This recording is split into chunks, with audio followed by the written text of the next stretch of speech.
म्हणजे सनातन धर्माबद्दल मी बोलत आहे.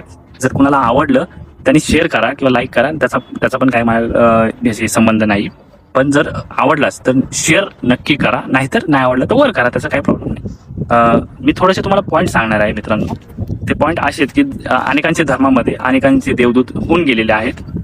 त्याच्यामध्ये पॉईंट नंबर 1, इस्लाममध्ये मानलं जातं की मोहम्मद पैगंबर साहेबांचा घोडा म्हणजे तो आकाशामध्ये उडू शकत होता आणि त्याची गती एवढी होती की तो क्षणामध्ये, म्हणजे आता पुण्यामध्ये असेल ना तर डायरेक्ट दिल्लीमध्ये क्षणामध्ये पोहोचतो. आणि हे खरं मानलं जातं, हे खरंय. आणि पॉईंट नंबर 2, थांबा 1 मिनिट. पॉईंट नंबर 2, ख्रिश्चन धर्मामध्ये भगवान येशू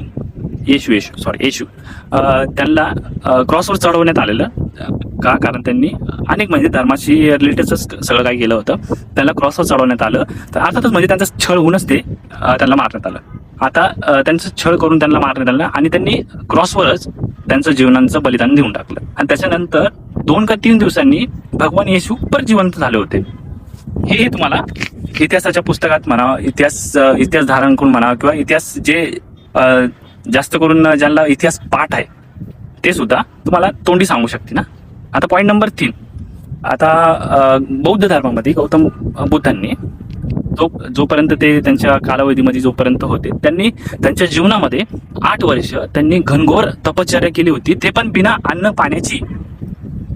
पॉईंट ध्यानात असू द्या. हा 3रा पॉईंट आहे. आता 4था पॉईंट आपल्या सनातन हो ना. आता 4था पॉईंट असा आहे की आपल्या भारतभूमीमध्ये घटित झालेल्या घटना, जसं की महाभारत झालं, रामायण झालं, महाभारत झालं, वृंदावन झालं, काशी झालं, मथुरा झालं, राम सेतू झालं, जगन्नाथपुरी झालं, आणि अनेक गोष्टी मी तुम्हाला अजून सांगायला बसलो तो व्हिडिओ खूप लांब जाईल. त्याच्यामुळं अनेक गोष्टी हे काही लोक फक्त मिथ्या म्हणून वापरतात.